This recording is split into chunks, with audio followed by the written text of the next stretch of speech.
Selamat datang, selamat bergabung dalam pembahasan kita hari ini terkait dengan paradigma penelitian kualitatif. Nah, sebelum membahas tentang paradigma penelitian kualitatif, kita akan melihat dari sisi atau cara pandang kuantitatif dan kualitatif. Nah, dalam paradigma penelitian kualitatif, pertama kita akan melihat bahwa penelitian merupakan upaya untuk menemukan kebenaran. Ya, jadi tujuan utama dari penelitian ini ada upaya untuk menemukan kebenaran. Kemudian, kita akan lihat dari istilah paradigma. Paradigma adalah model tentang bagaimana sesuatu dibentuk atau distruktur.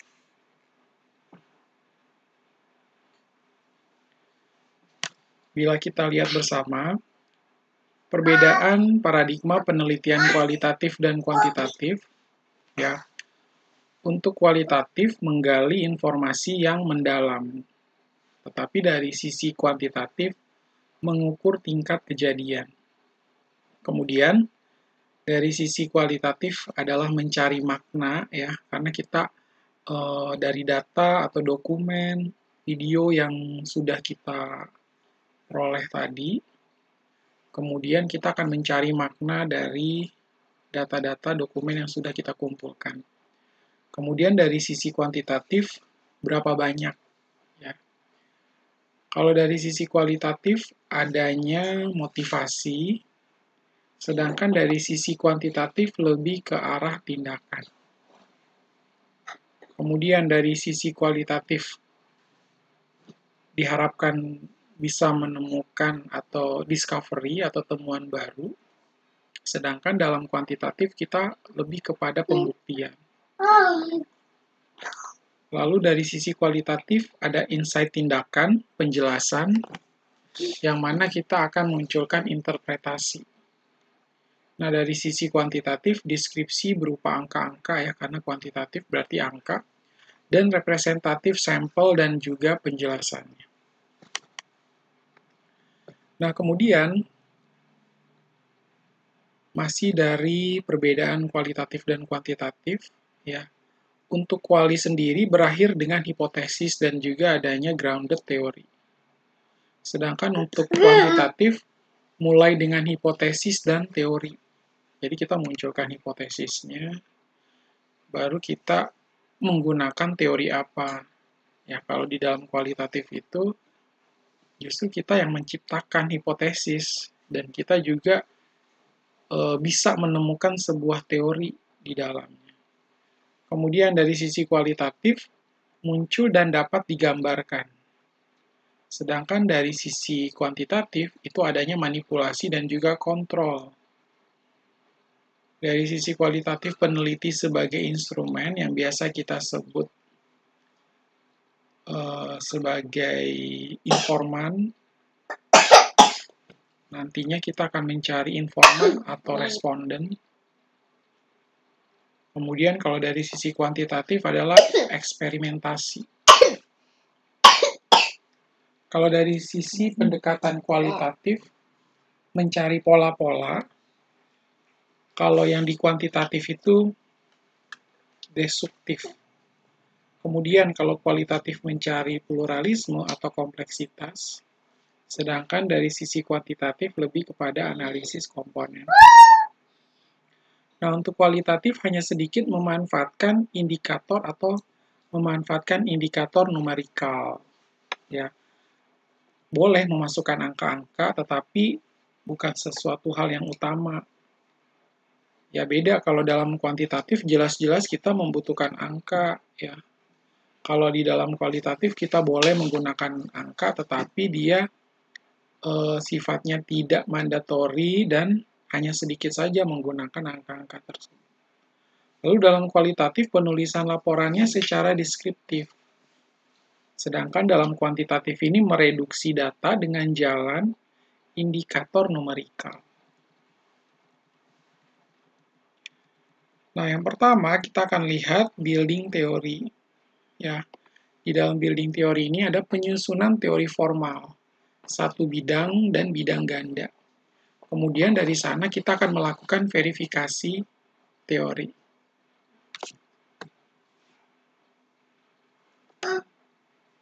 Verifikasi teori. Kemudian penyusunan teori formal satu bidang. Ya, di sini ada teori substantif yang berasal dari satu bidang, lalu merubah konsep dari kepedulian substansif ke arah kepedulian formal. Ya, jadi kita bawa nih prosesnya dari kepedulian yang lebih substansif dan akhirnya menjadi kepada kepedulian formal. Nah, penulisan teori formal satu bidang atas dasar teori substantif dan tidak menyusun teori formal langsung dari data. Nah, penyusunan teori formal satu bidang, yang pertama merupakan tahap awal penulisan teori formal. Lalu yang kedua, hanya sampai tahap meningkatkan derajat konseptual secara mekanistik.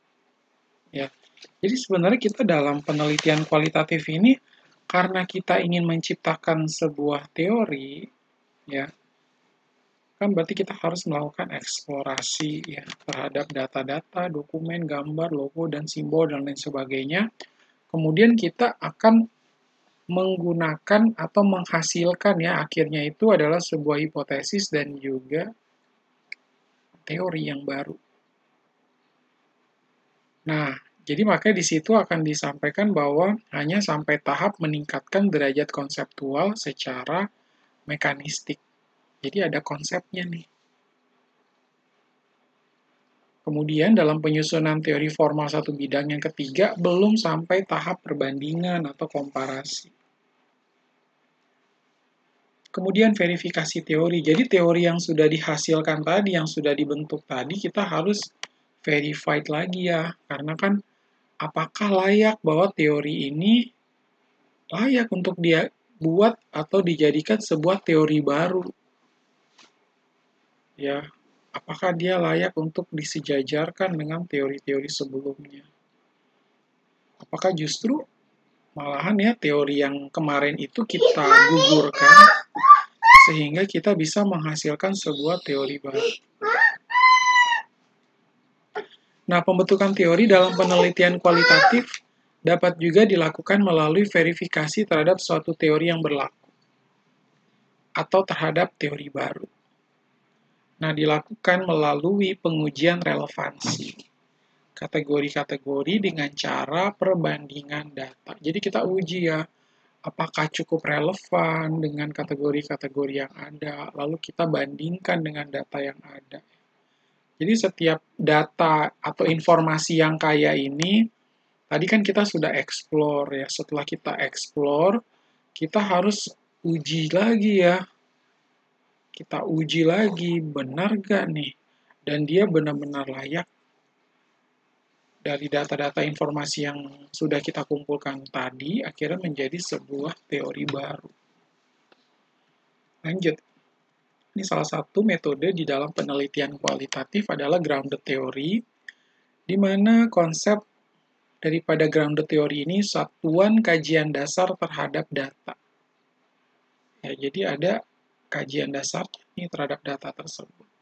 Kemudian kategori, ya kategori ini kumpulan yang lebih tinggi dan lebih abstrak dari konsep yang diwakili. Landasan dasar penyusunan teorinya seperti apa. Kemudian proporsi menunjukkan hubungan-hubungan kesimpulan. Ya, ada kesimpulan yang akan dibuat. Kemudian ada metode penelitian kualitatif berikutnya, yaitu etnografi. Di sini untuk etnografi, studi tentang perilaku yang terjadi secara alami di sebuah budaya atau suatu kelompok sosial. Nah, jadi kita ingin melihat nih, perilaku masyarakat yang ada di satu tempat.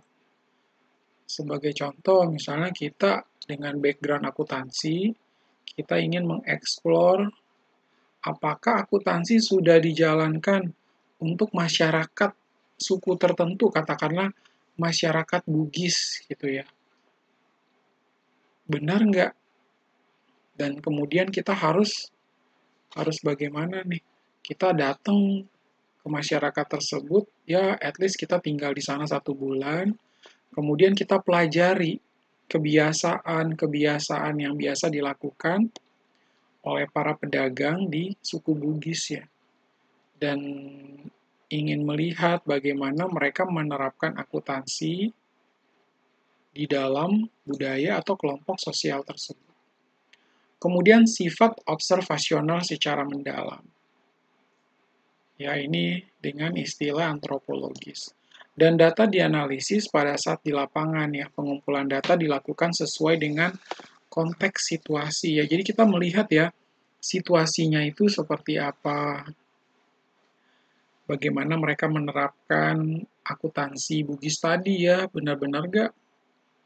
Lalu kita kumpulkan evidence-nya ya, dalam bentuk apa ya, kita buat rekaman. Kita pakai smartphone kita lah, kita rekam suara. Boleh juga kita dokumentasikan ketika terjadinya transaksi di dalam masyarakat tersebut. Kita abadikan, kita dokumentasikan. Kemudian apakah ada logo, simbol-simbol tertentu yang digunakan. Angka-angkanya juga apakah ada, seperti itu. Ya, kemudian metode yang berikut dalam penelitian kualitatif adalah studi kasus. Ya, dalam studi kasus, suatu pengujian intensif menggunakan berbagai bukti terhadap entitas tunggal yang dibatasi ruang dan waktu. Ya, berkaitan dengan suatu lokasi dan organisasi, komunitas, peristiwa, isu, dan lain-lain.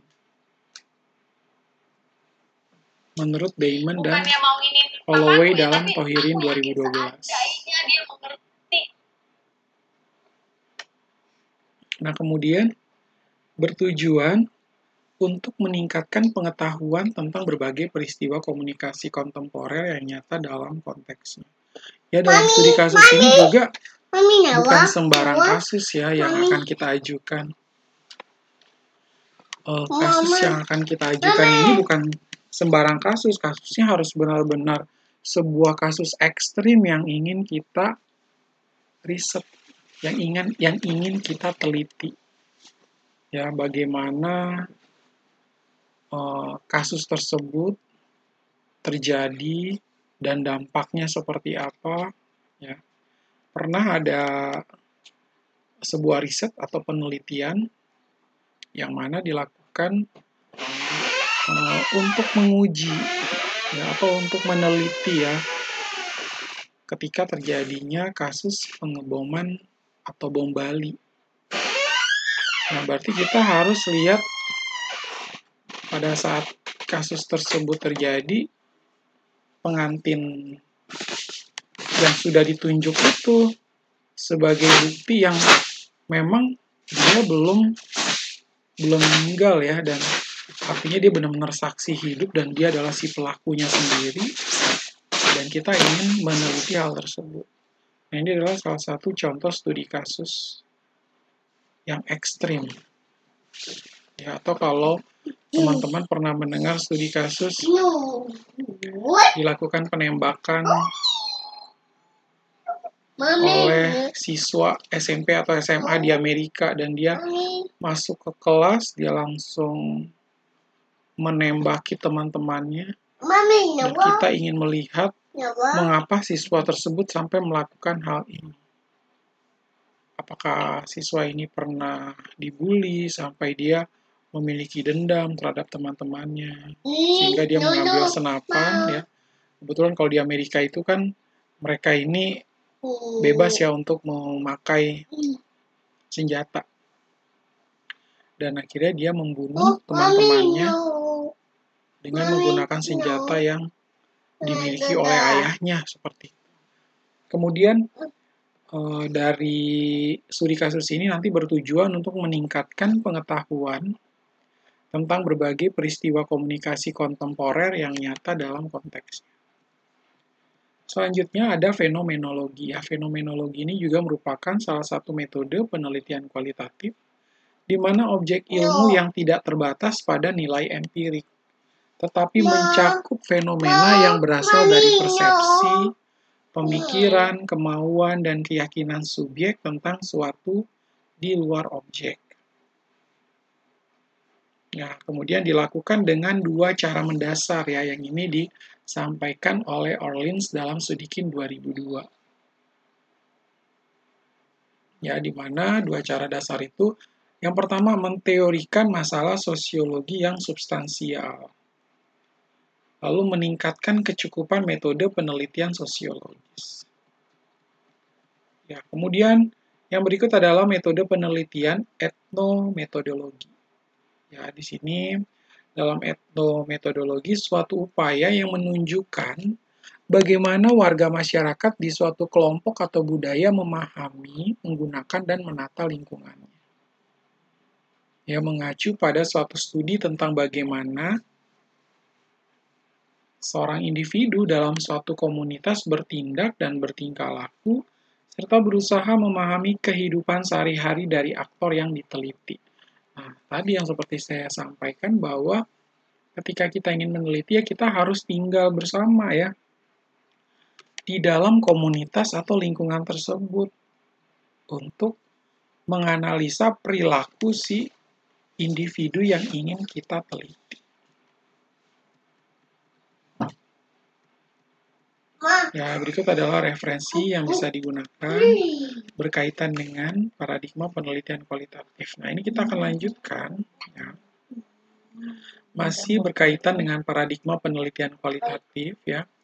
Apabila seseorang mengadakan penelitian secara sadar atau tidak, dalam dirinya ada cara memandang hal atau peristiwa atau fenomena tertentu. Ya, mengapa dia bertindak dan berperilaku demikian?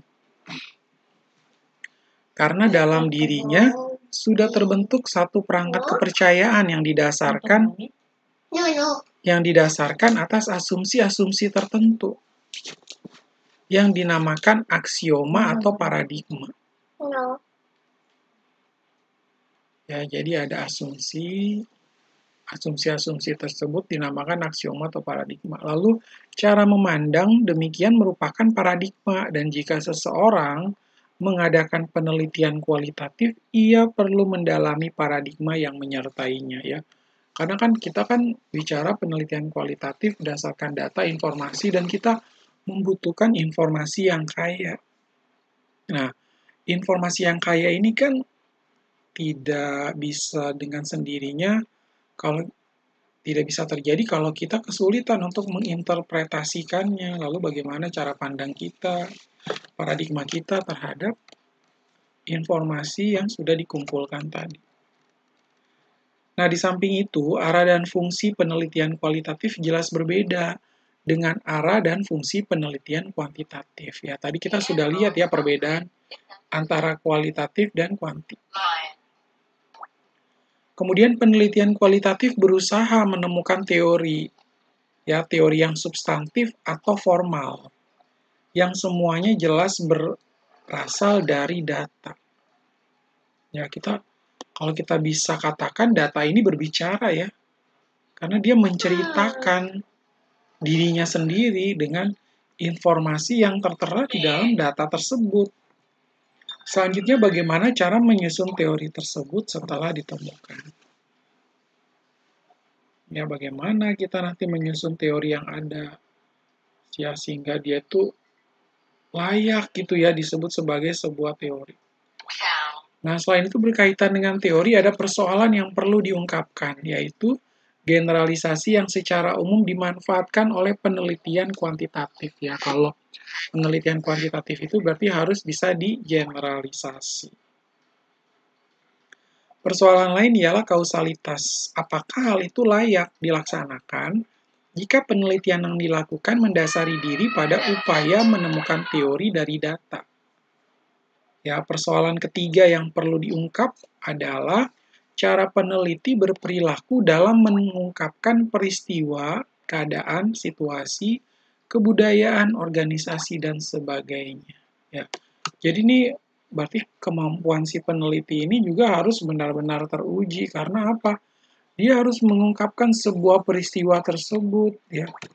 Bagaimana keadaannya, situasinya, lalu nilai-nilai budaya yang ada dalam komunitas atau lingkungan tersebut, dan juga organisasi yang mewadahi komunitas tersebut. Nah, apakah cara pendekatan yang digunakan meninjau dari segi dirinya? Ya, lalu ada etik, pandangan dari luar, atau emik, pandangan dari dalam. Nah, dalam paradigma penelitian kualitatif, penelitian pada hakikatnya merupakan suatu upaya untuk menemukan kebenaran atau untuk lebih membenarkan kebenaran. Ya, jadi kita nih dalam rangka untuk menemukan kebenaran tadi ya. Untuk lebih membenarkan kebenaran tersebut. Nah, usaha untuk menemukan dan mengejar kebenaran dilakukan oleh para filsuf, peneliti, ataupun para praktisi melalui model-model tertentu. Dan model tersebut dikenal dengan paradigma. Nah, definisi paradigma yang nanti teman-teman bisa lihat di layar handphone atau di layar laptop teman-teman. Ada Kuhn tahun 1962. Paradigma adalah pola atau model tentang bagaimana sesuatu terstruktur, bagian dan keterkaitannya, atau bagaimana bagian-bagian tersebut berfungsi, berperilaku dalam konteks khusus atau dimensi waktu. Kemudian Harmon tahun 70 mendefinisikan paradigma adalah cara mendasar untuk mempersepsikan, berpikir, menilai, dan melakukan yang terkait dengan sesuatu secara khusus. Lalu Baker tahun 92 mendefinisikan paradigma adalah seperangkat aturan tertulis atau tidak tertulis yang melakukan dua hal.